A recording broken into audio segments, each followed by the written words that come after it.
Hemos comenzado una serie,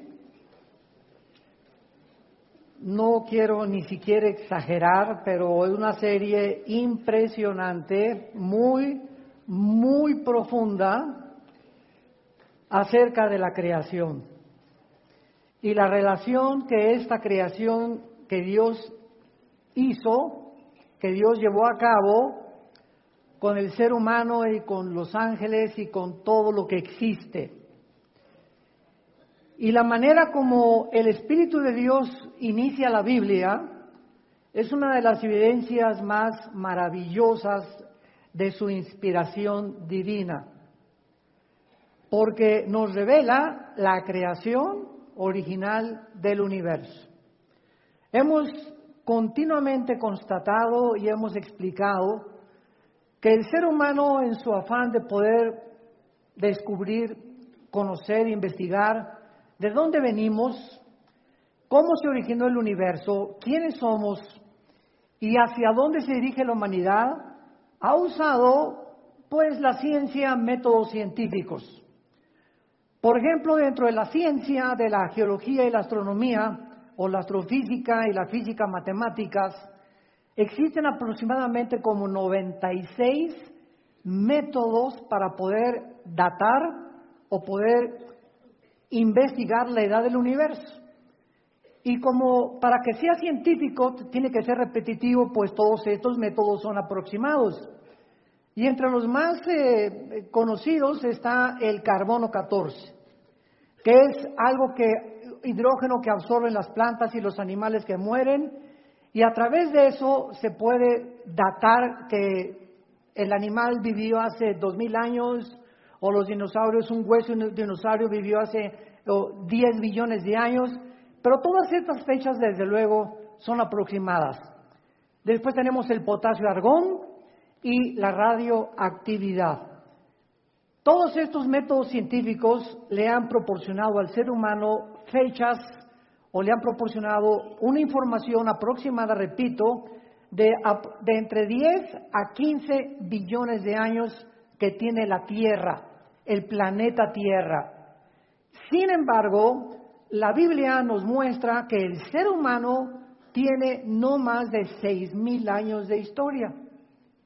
En otras palabras, la Tierra fue formada antes que nosotros fuéramos colocados en esta tierra, en este planeta. Entonces, si la Tierra fue formada antes que nosotros y tiene aproximadamente 10, 12, 13 billones de años, ¿quién habitaba la Tierra antes que nosotros? ¿Hay alguna evidencia en la Biblia de que este planeta estuvo ocupado antes que nosotros? La respuesta es sí la hay. Y sabemos claramente, como lo vamos a ver de una forma exegética y detallada, ahora sí que vamos a meterle microscopio a los primeros 2 capítulos del Génesis, que los ángeles fueron creados antes que nosotros. Lo vamos también a demostrar con la Biblia, y que cuando el ser humano fue ya colocado en el huerto del Edén, ya el pecado había entrado al universo por medio de un querubín caído llamado Lucifer. Entonces, entre el versículo 1 y el versículo 2 del libro del Génesis, existe un abismo, le llaman en inglés un gap, con G de gárgara, A y P de Pedro, gap, que significa un intermedio. Y vamos a ver las 2 teorías que han tratado de especular y de filosofar muchos teólogos para explicar que pues realmente no hay más que una sola corrida, y que desde el principio significa cuando Dios comenzó a crear la tierra, y lo vamos a demostrar que no es correcto. Porque si desde el principio dice la Biblia, Dios creó los cielos y la tierra, ¿cuándo fueron creados los ángeles? Porque entre los primeros 6 días de la creación, ¿qué es lo que la Biblia describe? Del versículo 3 hasta el capítulo 2, los ángeles ya existían. Entonces vamos a descubrir todas estas cosas maravillosas, porque en Job capítulo 38, versículo del 4 al 7, la Biblia nos revela que cuando Dios estaba formando el globo terráqueo, Y quiero aclararles que la tierra no es plana, por el amor de Dios, ¿de cuál fumaron? Hace algunos meses nos han bombardeado.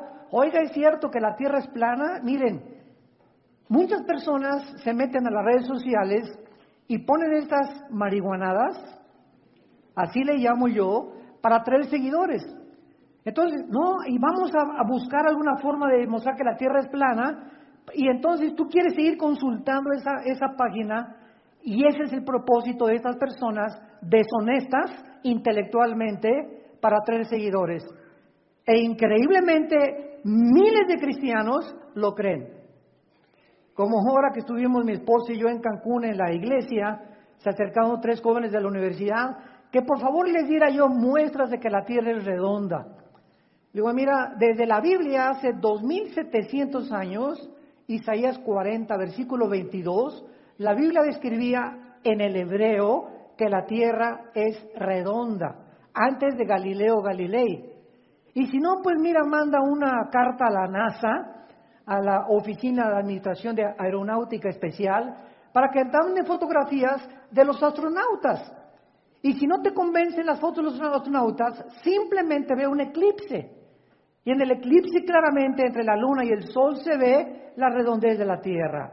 Bueno, no nos vamos a detener en esto, pero es increíble la sarta de mentiras y también que el presidente Bush planeó la caída de las Torres Gemelas, que lo planearon ellos, que no fueron los árabes, y estamos inundados de mentiras, de pseudo tesis y de falsas conclusiones con el propósito de las redes sociales de atraer gente y de sembrar la mentira, ¿verdad?, para que pueda ser desmoronada la verdad y que lleguemos a un punto donde ya no sabes ni qué creer.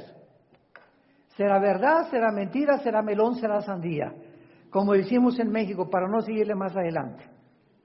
Entonces, tenemos que entender que tenemos la Biblia y tenemos este documento histórico, geográfico, genético, biológico, químico, matemático, poético, literario, donde podemos poner nuestra atención en medio de tantas tinieblas.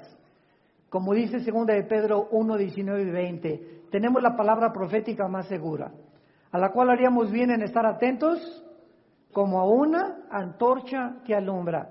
Ya no te metas a internet, no te metas a las redes sociales, comienza seriamente a estudiar este libro y vas a conocer la verdad, y la verdad te va a hacer libre. Esta es la tercera conferencia de esta serie que se llama La creación de Dios, o La creación y Dios. Esta es la tercera conferencia, les recomiendo las primeras 2, examinamos bastante acerca de todo lo que estoy desarrollando ahorita, pero vemos también en Job 38, 4 al 7, que cuando Dios estaba formando la tierra y estaba el globo terráqueo, dice la Biblia que Dios le puso medidas. Dios es un arquitecto. Y Dios, cuando hizo el planeta Tierra, no dijo, ¡bu! Que aparezca un globo por ahí flotando en el espacio. ¡Bu! Que aparezca un sol. Todo en el universo tiene medidas. Y esto es increíble. Y todo en el universo tiene un diseño y una afinación. Es como exactamente lo que se llama la irreducibilidad compleja. ¿Qué significa esto? Si yo tengo un motor de un coche y me doy cuenta que el carro no arranca, entonces tiene un motor de gasolina, tiene pistones, tiene bujías, tiene diferentes cosas que todas en conjunto tienen que trabajar para que el carro arranque. Y basta un alambrito en mi batería que esté desconectado para que nada de lo demás que está diseñado por los ingenieros funcione en mi máquina y en el motor de mi carro. Un solo alambrito o una sola basura en el motor de gasolina va a impedir que el carro funcione adecuadamente. Entonces, esto es lo que se llama irreducibilidad compleja. Una trampa de ratones está formada por 3 o 4 alambres de acero y una tiene que estar así, otro tiene que tener un resorte que es la que hace cuando se come el queso el ratón que caiga, y un solo alambrito de la trampa que no funcione impide que el demás mecanismo no funcione tampoco. irreducibilidad compleja. Entonces, si el universo está perfectamente bien afinado y no le falta ningún cable y fue diseñado para que trabajara en conjunto, vemos detrás, damas y caballeros, una inteligencia, vemos un diseño. Entonces la Tierra fue formada de tal manera y de tal tamaño y de tales medidas para que exactamente girara sobre su eje con una inclinación de 23 grados y medio y se trasladara alrededor del Sol en 365 días a la distancia exacta del Sol para que cuando la Tierra le diera vuelta al Sol pudiera haber la vida. Y para que tú y yo pudiéramos habitar este planeta, tenía que ser preparado este planeta para que la vida de nosotros pudiera ser posible. Cuando yo hago esto en la mañana y tú también, y respiro, ¿qué estamos respirando? Estamos respirando un aproximado de 88% de hidrógeno, que es el elemento que más compone el universo entero, con una mezcla de oxígeno y ciertos gases. Si en 1% de este hidrógeno que recibimos o de oxígeno faltara, tú y yo nos podríamos intoxicar y ahogar.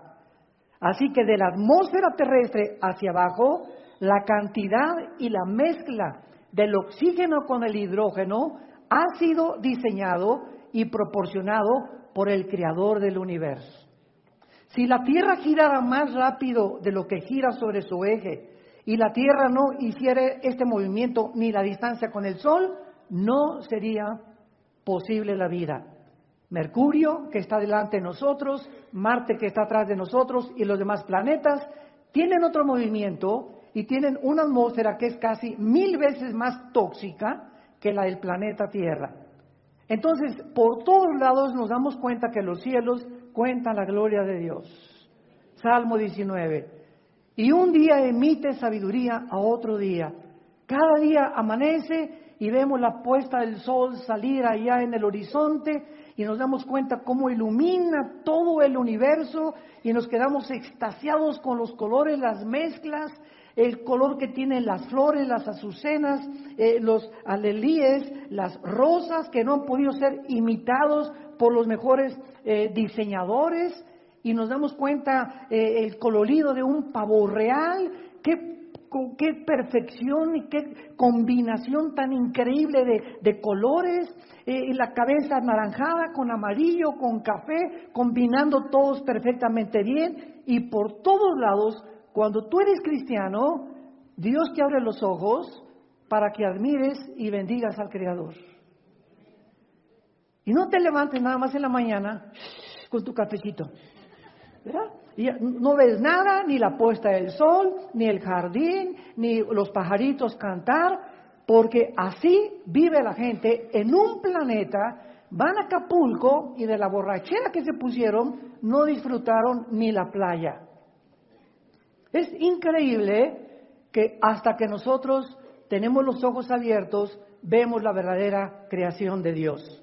Ahora, muy bien, todos sabemos que cuando la Biblia dice, en el principio creó Dios los cielos y la tierra, nos damos cuenta que en el original hebreo son 7 palabras.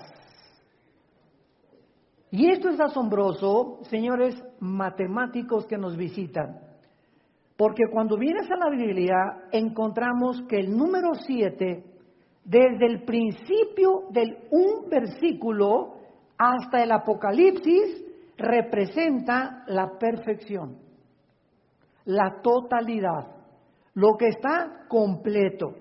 Y por eso llegamos al Apocalipsis, 7 espíritus, 7 sellos, 7 copas, 7 juicios, etcétera, etcétera. El 7 inunda, prevalece en los 66 libros de la Biblia con un propósito. Dios pone detrás de los números que se llama en la Biblia gematría, con G de gárgara, gematría o gematría, un significado detrás de cada letra.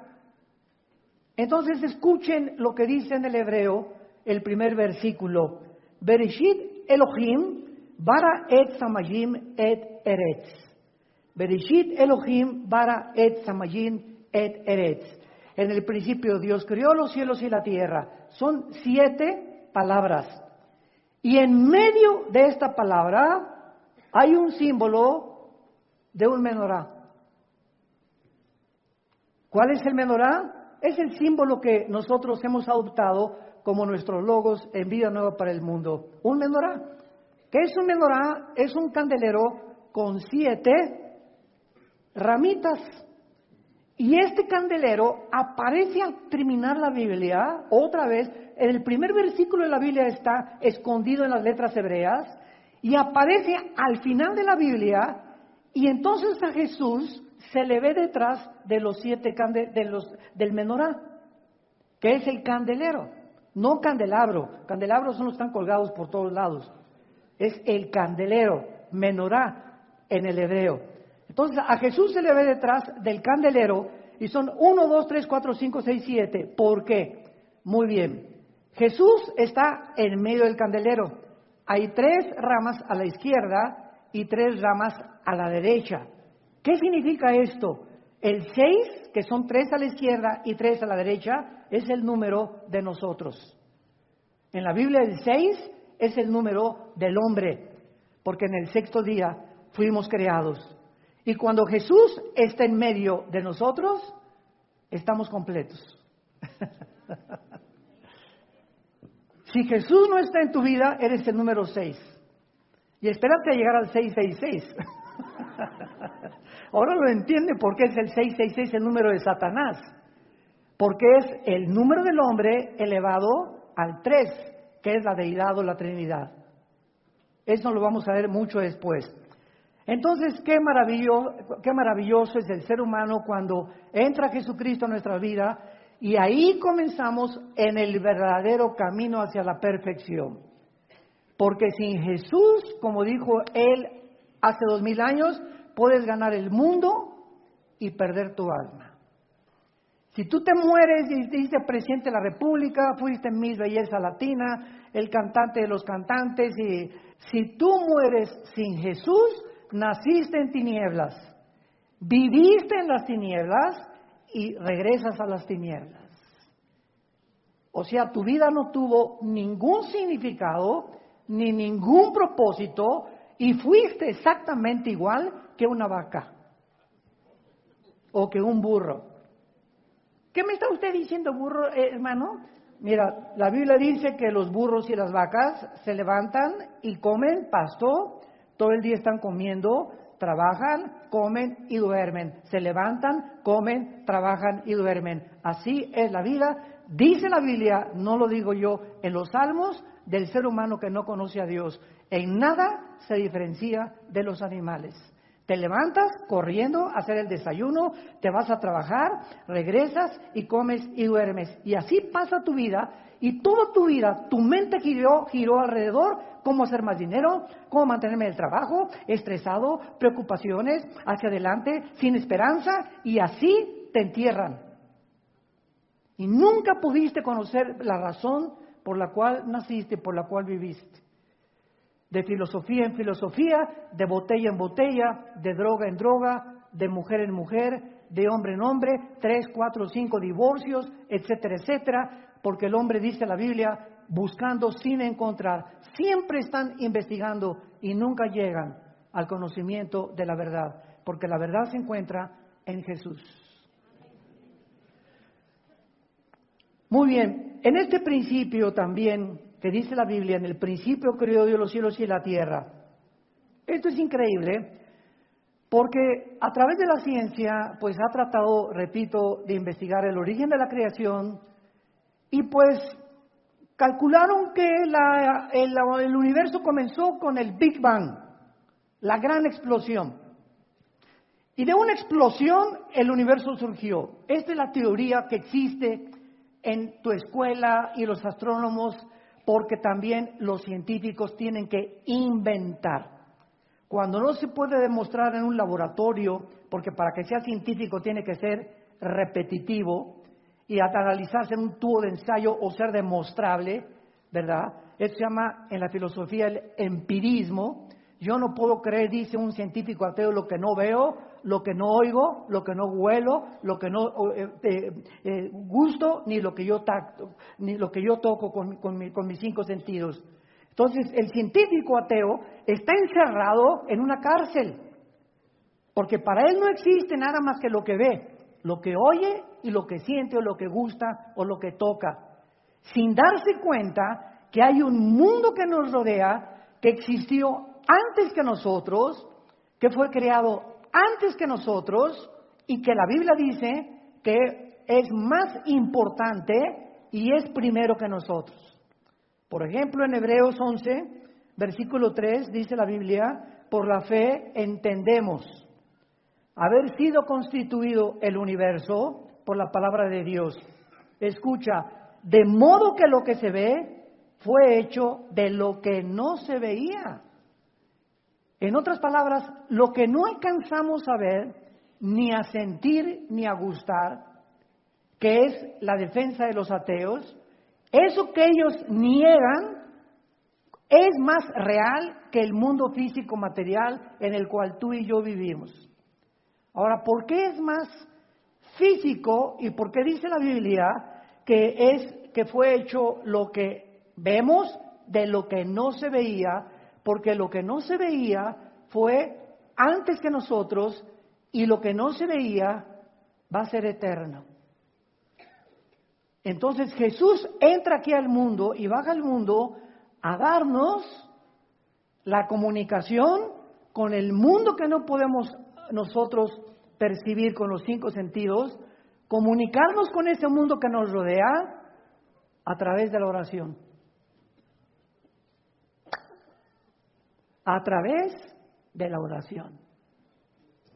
Cuando un cristiano comienza a orar, rompe la barrera del sonido, de la fe, rompe la barrera de las 4 dimensiones en las que vivimos, y la oración nos introduce a ese mundo que nos rodea, y la oración comienza a movilizar el mundo que no lo podemos ver, que está poblado de millones de ángeles, y la oración hace que Dios entre en acción también.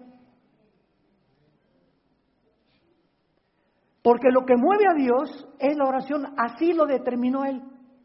En su soberanía Dios escogió que Él va a actuar en tu vida a través de la oración. Y si tú no oras, como dice en Santiago capítulo 4, no tenéis porque no pedís. Y no tienes por qué pedir porque no conoces a Dios y no sabes qué pedir. Qué importante es por eso conocer la Biblia. Porque al conocer la Biblia y la doctrina de la Biblia, comenzamos a conocer qué quiere Dios para nuestras vidas, qué nos va a contestar Dios, qué no nos va a contestar Dios, y no tenemos que frustrarnos porque, pues Dios no me contesta mis oraciones. Y hay razones por las cuales encontramos en la Biblia que Dios no te va a contestar tus oraciones. Y siempre, siempre la razón será el pecado. Un pecado no confesado detiene inmediatamente la acción de Dios en nuestras vidas. Pero no vamos a detenernos en eso. Bueno, aparte entonces de que en el principio vemos nosotros la inspiración divina de la Biblia, la ciencia afirma que en ese principio, cuando comenzó la explosión del universo, y que de la nada, imagínense ustedes, de la nada hubo una explosión, y yo le pregunto siempre a los ateos, que son mi plato favorito, ¿quién produjo esa explosión? Porque la nada no produce nada. ¿Quién produjo la explosión? Ahora muy bien, te voy a aceptar que comenzó todo con una explosión porque nunca me vas a contestar quién la produjo. ¿La explosión o la materia puede producir el pensamiento?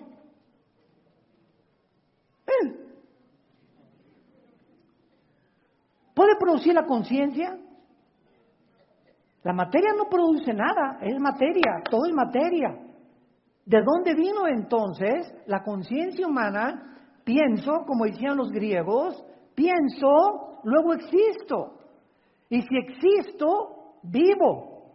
Y si vivo, tiene que haber una causa. Y esta causa es imposible que esté dentro de mí.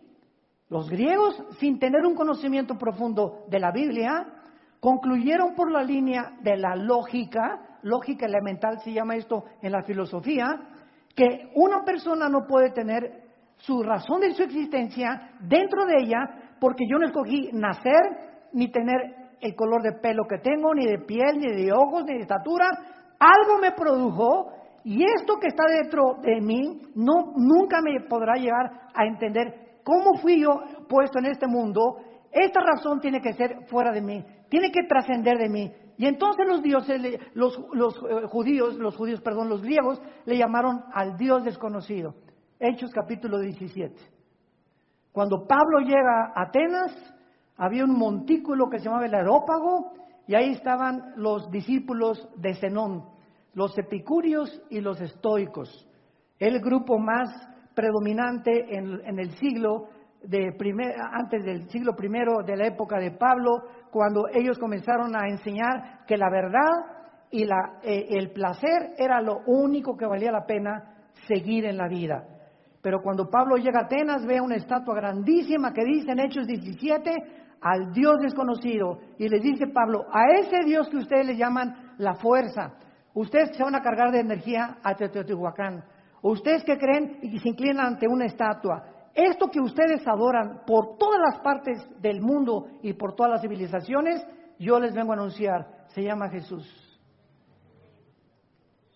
El Dios que hizo los cielos y la tierra no habita en templos hechos por manos humanas.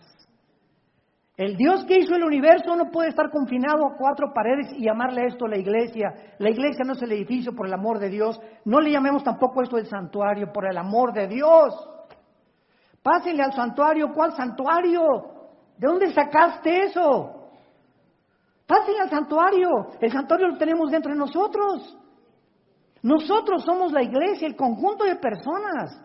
Y si nos reunimos en Chapultepec, si nos reunimos en un VIPS, 4 o 5 personas, ahí está la iglesia. No es el lugar. En el Antiguo Testamento Dios se confinó en un tabernáculo y después en el templo de Salomón. Pero cuando vino Jesús, le dijo a la mujer samaritana, ustedes adoran lo que no saben. Mi Dios, mi Padre es espíritu y los que le adoran en espíritu y en verdad le tienen que adorar. Entonces llegamos a la Biblia y comienzan las vendas a caerse en nuestros ojos, comenzamos a ver la luz, comenzamos a ser iluminados, comenzamos a entender, ese Dios quiere comunicarse con nosotros, quiere tener comunión con nosotros, quiere guiarnos. Ese Dios te ama, ese Dios te está diciendo esta mañana, te amo, di mi vida por ti en una cruz y entiende que separado de mí nunca podrás llegar a tu futuro ni lograr nada en tu vida. Entonces, la ciencia está de acuerdo que en el principio existieron 3 elementos: la materia, el espacio y el tiempo. Apúntalo. La materia, el espacio y el tiempo. Estos 3 elementos del universo son indivisibles. En otras palabras, no puede existir la materia sin el tiempo, ni el tiempo sin el espacio. Porque el tiempo es relativo, de acuerdo a la teoría que Alberto Einstein descubrió, E igual a mc al cuadrado, la energía es igual a la materia por la velocidad del cuadrado de la luz multiplicado la luz de la luz al cuadrado, E igual a mc al cuadrado. Entonces, esto nos muestra que en el tiempo aquí en la Tierra es de una forma, porque la Tierra se traslada en 365 días. Te vas a Marte y el movimiento de Marte alrededor del Sol es más lento que el de la Tierra, por lo cual el tiempo en Marte es diferente al de nosotros. Y si tú te vas en un cohete mañana a Marte y tienes 40 años de edad y tu esposa también tiene 40 años de edad y pasan 5 años aquí en la Tierra y no ha bajado tu gavilán, cuando él regrese a la Tierra, él va a tener 2 o 3 años más nada más y tú vas a tener 55 años de edad. ¿Cuántos hombres dicen, mándenos a Marte? Lo estoy oyendo, ¿eh? No crean, aquí oigo también bastante, sinvergüenzas. Bueno, Entonces, esto es verdad, todo esto que estamos hasta el siglo XX.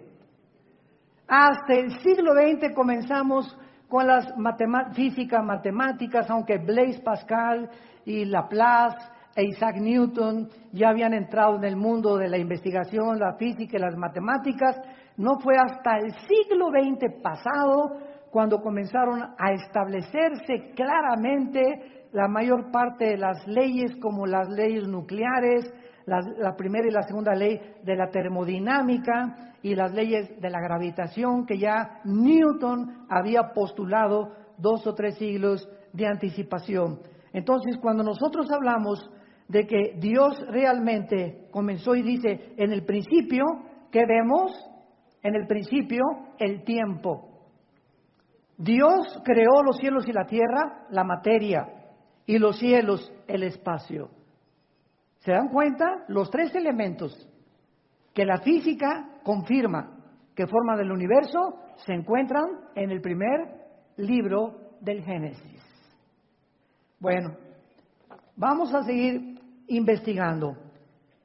No hay ningún argumento que se pueda dar para poder probar que Dios no existe. Cuando alguien me dijo una vez, demuéstrame que existe Dios, yo le dije, demuéstrame que no existe. Tan sencillo como eso, ¿verdad? No me podrás traer ningún argumento para que me digas que Dios no existe, más que especulaciones. Por ejemplo, los ateos dicen, bueno, es que yo no creo, tú, cabeza de aguacate. Tú eres el que no crees. A mí no me digas que yo, porque yo tengo otra perspectiva. Dice el ateo, yo no creo que exista Dios porque si existiera Dios, no hubiera mal, no hubiera por qué no destruye a Satanás, porque le falta misericordia, porque permite que los niños se mueran de cáncer, porque hay tsunamis, porque hay destrucción. Entonces, el ateo en su mente no puede cuadrar a un Dios que permita estas cosas que llamamos nosotros tragedias. Y como en su mente no puede cuadrar, y como dijo Dion Teofilito, ni lo podrá nunca, porque nuestra mente es de chinche, de renacuajo, de caracol, comparada con los pensamientos y los caminos del Dios del universo, que no cabrían en nuestra mente. Entonces yo le digo a un ateo, ¿verdad? Muy bien, en tu mente tienes un Dios que no es el Dios de la Biblia. Porque entonces ese Dios que tú quieres que exista no debió haber permitido que el mal entrara al universo. ¿Correcto? Me contesta el ateo, amén, amén, amén.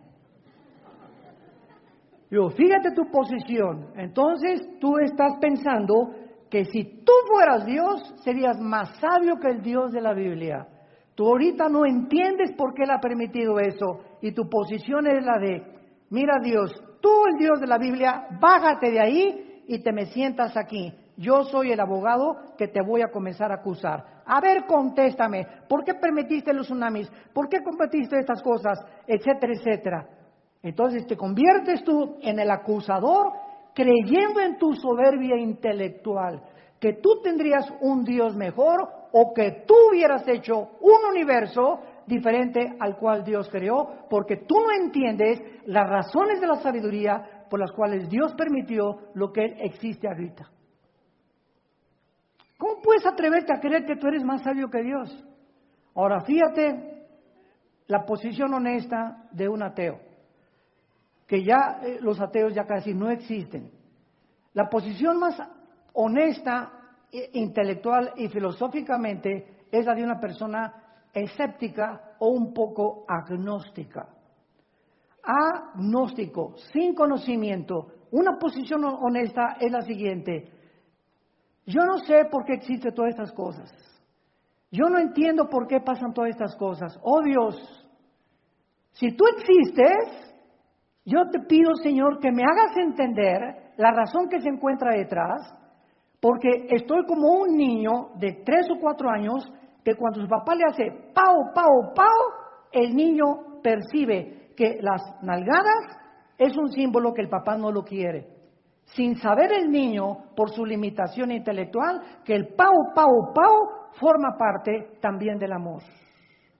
porque el que detiene el castigo a su hijo aborrece, dice Salomón en Proverbios.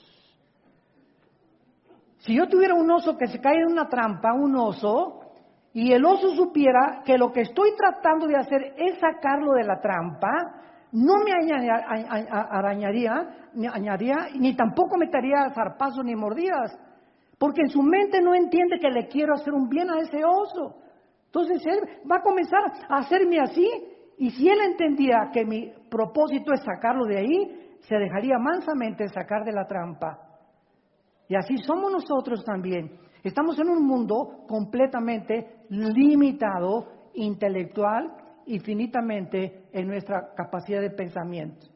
Y como no entendemos por qué hay muchas cosas que permite Dios, yo no puedo concluir. Como yo no lo entiendo, concluyo, no existe Dios. Eso no es honesto filosóficamente en el ateísmo.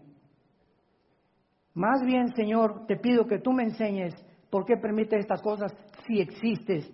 Esta fue la posición a la que yo llegué hace 43 años. Yo peleaba con estos pensamientos. Y cuando mi hermano Alejandro me comenzó a compartir a Jesucristo, los amenacé de muerte. Yo tenía una pistola 9 milímetros aquí detrás de mi cinturón desde los 14, 15 años de edad. Anduve armado.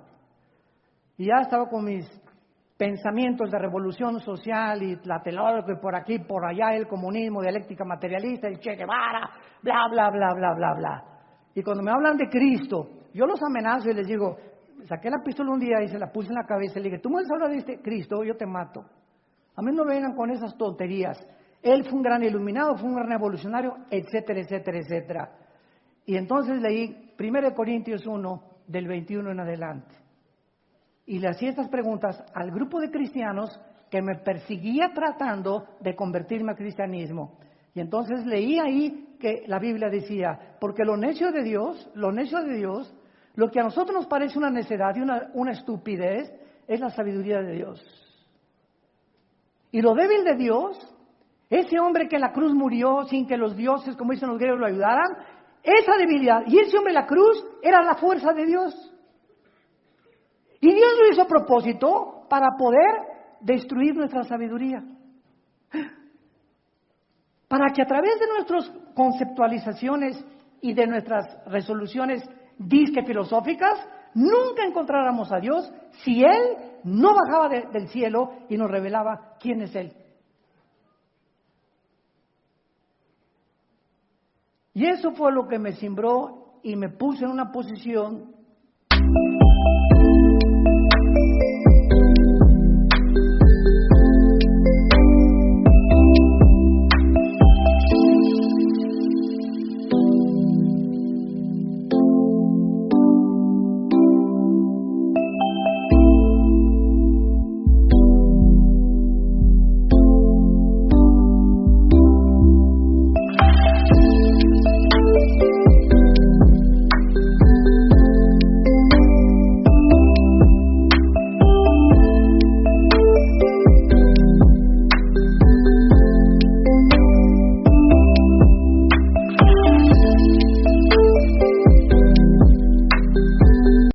de balance.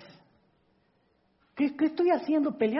Creyéndome yo que soy más inteligente que un Dios, creyendo que algún ser humano tiene la solución para la pobreza, para la injusticia, para la falta de paz en el mundo, para las enfermedades. Creemos que dentro de nosotros podemos resolver problemas que van más allá de la capacidad que tenemos como humanos para resolverlos. ¡Cuánto orgullo! Comencé a decir en mi vida, ¡cuánto orgullo! ¡Qué orgulloso soy! ¡Qué soberbia intelectual! ¡Qué Friedrich Nietzsche, ni qué 8 cuartos!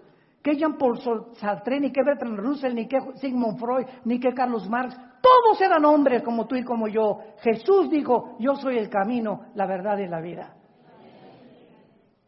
Y caí de rodillas, hincado, reconociendo mi soberbia intelectual y la tontería de creer que algún día yo pudiera encontrar las respuestas si Él no bajaba del cielo, entraba a mi vida y me decía quién es Él. Y me mostraba hacia dónde podíamos caminar. Cuando Jesús moría en la cruz, había 2 grupos de personas, los religiosos y los griegos. Ahí estaban en la cruz, los religiosos y los griegos. Los religiosos, de acuerdo a su teología, ese hombre en la cruz no podía ser el Mesías. ¿Por qué? Porque la teología de la Torá, o de los 5 libros primeros de la Biblia, o de la religión de los judíos, está escrito en Deuteronomio: maldito el que es colgado en un madero. Síganme con mucho cuidado. Entonces los fariseos no podían creer que ese hombre dijera: soy el Hijo de Dios, y estaba convertido en una maldición. ¿Cómo puede Dios? Fíjense, ¿cómo puede Dios, preguntaban, maldecir a su Hijo? Qué conflicto intelectual, ¿verdad? No, no puede ser Dios. Y los griegos, Zeus, el dios Hércules, el dios de los rayos, que gigantes tremendos que los dioses los protegían. ¿Cómo puede ser ese hombre decirse el Hijo de Dios cuando nuestros dioses nunca permitirían en la mitología griega hacerle eso a su Hijo? Entonces, tanto los religiosos como los griegos fueron enloquecidos en su sabiduría. Y Dios lo hizo a propósito. Ese hombre que moría, hecho un guiñapo humano, débil ante nuestros ojos, tonto a nuestros ojos por haberse dejado amarrar las manos en Getsemaní y no usar su poder para ser liberado, Dios lo hacía a propósito, porque la palabra de la cruz es locura al que se pierde y poder de Dios al que se salva. Dios lo hizo a propósito.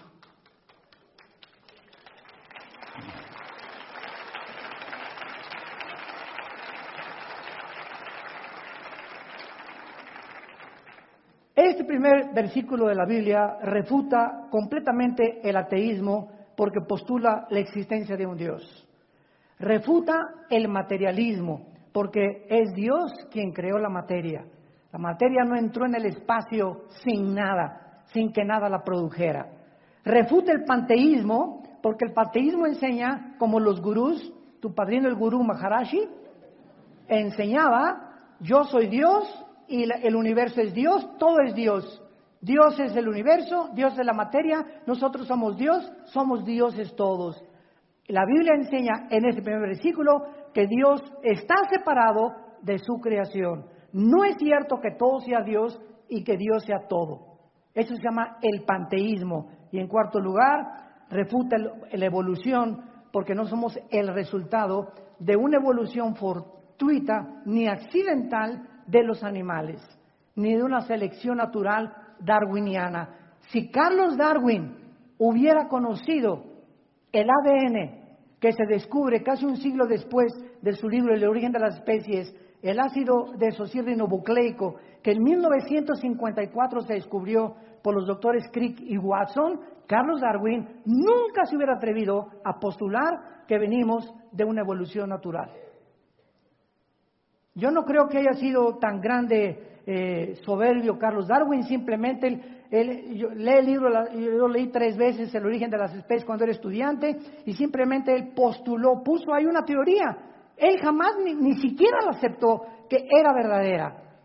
Y por eso tú lees en el libro, chanceí, puede que, no estoy seguro, a lo mejor. Esto no es un lenguaje científico. Él simplemente estaba postulando, ¿verdad?, enseñando que era una teoría que él traía, porque no había otra forma de poder determinar por métodos científicos de dónde nosotros venimos. Ahora, muy bien, esto también es el fundamento, esto es muy importante, verdadero de toda la verdadera teología que existe, porque todas las filosofías humanistas, vamos a diferenciar. Humanismo es diferente a humanitarismo. Es importante definir términos cuando hablamos. El humanismo es la filosofía que enseña que el hombre es la corona de la creación. Que el hombre va a encontrar dentro del hombre la respuesta de por qué estamos aquí, de dónde venimos, a dónde nos vamos. El hombre tiene la capacidad de resolver la pobreza, la injusticia y la falta de paz. Esto se llama humanismo. Cuando alguien, un gobernante, un juez, un diputado, un teólogo, un filósofo comienzan a enseñar que nosotros podemos resolver los problemas de la humanidad, esa persona la puedes clasificar como un humanista. El humanitarismo es la compasión por los humanos, que es otra cosa. No confundas la magnesia con la gimnasia. Es completamente diferente. Una persona humanitaria es una persona que se compadece y se identifica con el dolor y el sufrimiento de los humanos. Eso es muy diferente. Muy bien. Entonces, este es el fundamento de la teología, porque los humanistas comienzan con el hombre como el amo de la creación. El hombre es la corona de la creación. El hombre va a conquistar el mundo. El hombre va a llegar a la época de Acuario. El hombre esto. El mundo va a mejorar. Eso es el humanismo. Y nos damos cuenta que la misma experiencia en el siglo XXI, ¿dónde nos encontramos? Estamos al borde de una tercera guerra mundial. Antier aterrizaron 2 aviones Hércules con más de 12 nucleares explosivos en Venezuela. Ya Putin está en Venezuela. Desde luego que Irán le acompaña con el grupo terrorista Hezbollah, porque Irán sostiene y mantiene al grupo terrorista más grande del universo, Hezbollah, desde hace más de 25 años. Ahí se encuentran ya, por la paranoia de este señor, ¿verdad?, de que dice que lo quieren matar. Pero ahí está la presencia ya, y no son juguetes, no son juguetes. Ya en Sudamérica se encuentra la presencia rusa, con el propósito de pasar la Navidad, jingle bells, para nada, ni van a cantar Noche de Paz tampoco. Estamos nosotros ante una filosofía que es verdadera como Dios, el creador, el diseñador, el legislador y el sustentador del universo. Veamos lo que dice en Isaías capítulo 40, versículo 26 y 28, la Biblia, acerca del Dios de la Biblia. Isaías 40, 26 y 28. Levanten en alto vuestros ojos, nos manda Dios, y miren quién creó estas cosas. Él saca y cuenta su ejército. Está hablando de las estrellas. A todas llama por sus nombres. Ninguna faltará. Tal es la grandeza de su fuerza y el poder de su dominio. Este Dios, para que se te fundan los fusibles, este Dios, cada estrella de los billones que existen en el universo, les ha puesto nombre. Cuando vas a la peluquería, Dios sabe cuántos pelos te cortó el peluquero y cuántos te quedan en la cabeza. Cuando vas caminando por alguna calle y matas una hormiguita o matas una cucaracha en tu casa, Dios sabe que ese insecto dejó de existir. Cuando tú ves un hormiguero y ves la coordinación impresionante de las hormigas, que no fueron anteriormente programadas ni son insectos indeterminados, sino que actúan instintivamente, y ven las hormiguitas cómo se cruzan, cada una sabe el granito de arena que tiene que cargar, dónde lo tiene que poner, quién las dirige, quién le dice aquí, aquí, aquí, acá, quién hace el hormiguero, quién las gobierna, y cada hormiguita que existen en los billones de hormigueros en el mundo, Dios sabe cuántas son. Ahorita que tú llegaste aquí a este lugar, ¿verdad? Repito, no es la iglesia, a este edificio, cuando tú llegaste, tú no sabes dónde te ibas a sentar. Dios sabe cuando tú llegas a este lugar, quién iba a estar a tu derecha y quién iba a estar a tu izquierda, atrás y adelante. Dios sabe el momento exacto en que te vas a parar y te vas a ir a tu casa. Esto se encuentra en el Salmo 139. Aún las palabras están lejos de mí cuando Dios sabe lo que voy a hablar. Mis pensamientos los conoce. Jeremías 1:5, Dios le dice a Jeremías, cuando estabas en el vientre de tu madre, te conocí.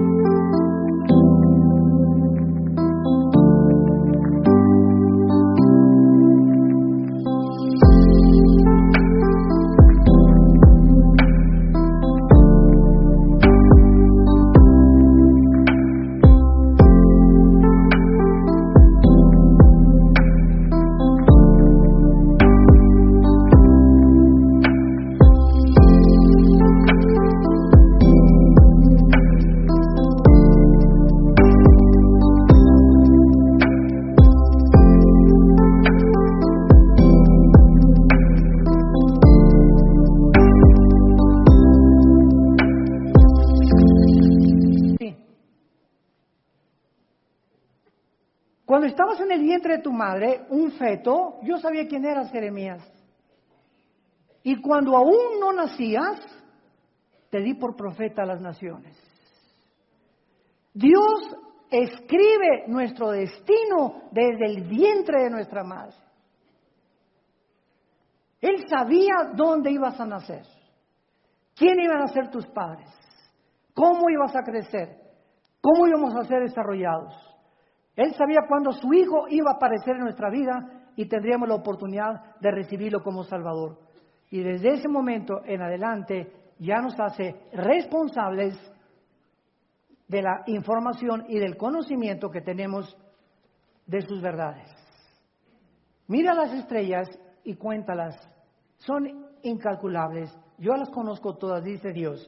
Dice el versículo 28 del mismo capítulo: ¿no has sabido, no has oído que el Dios eterno es Jehová, el cual creó los confines de la tierra? No desfallece ni se fatiga con cansancio, y su entendimiento no hay quien lo alcance. Isaías 45, versículo 18, porque así dijo Jehová, que creó los cielos. Él es el Dios que formó la tierra, que la hizo, la compuso, no la creó en vano. Para que fuera habitada la creó, yo soy Jehová y no hay otro. Te damos gracias, Señor, en esta mañana por tu palabra. Guíanos, Señor, en este maravilloso estudio del Génesis, donde estamos estableciendo los principios básicos de tu teología, de tus caminos, para que podamos comprender, antes de seguir adelante, quién eres tú. Gracias porque nos has revelado el conocimiento de tu voluntad. Nos has dado a conocer quién eres mediante el Espíritu Santo y la Biblia. Nos has dado a tu Hijo en una cruz, porque no había otra forma. No existía ningún otro camino en la que el ser humano pudiera comprender que de tal manera amó Dios al mundo que nos dio a su Hijo unigénito. Y esta comprensión apenas estamos comenzando a entenderla. Dios es amor. El que no conoce a Dios no puede amar como Dios ama, de una forma incondicional. El amor es sufrido, el amor no tiene envidia, todo lo espera, todo lo soporta, no busca lo suyo, no guarda rencor.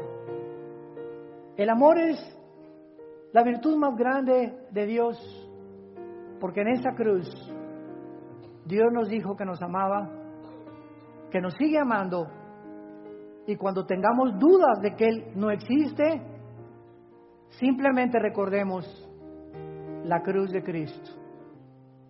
Porque en esa cruz Dios obtuvo nuestra salvación, y lo que parecía para los hombres debilidad e incomprensión era la sabiduría de Dios escondida detrás de esa cruz y de su Hijo Jesucristo. Escondida para aquellos que han alcanzado la madurez y han alcanzado la sabiduría para comprender a ese Dios incomprensible sin la Biblia y sin el Espíritu Santo. En esta mañana, Dios te pide que vengas a Él. Muchos de ustedes que nos escuchan por las redes sociales lo han estado buscando. Millones de personas lo siguen buscando y siguen buscando sin encontrar. Porque Jesús dijo, el que me ve a mí, ve a Dios. Y nadie conoce a Dios sino el Hijo y aquel a quien el Hijo lo quiera revelar. ¿Quieres conocer a Dios? ¿Quieres saber por qué piensa como piensa y por qué hace lo que hace? Ven primero a su Hijo Jesucristo. Porque Él es Jesús, quien el Padre escogió para que Él nos revele cómo es el Padre.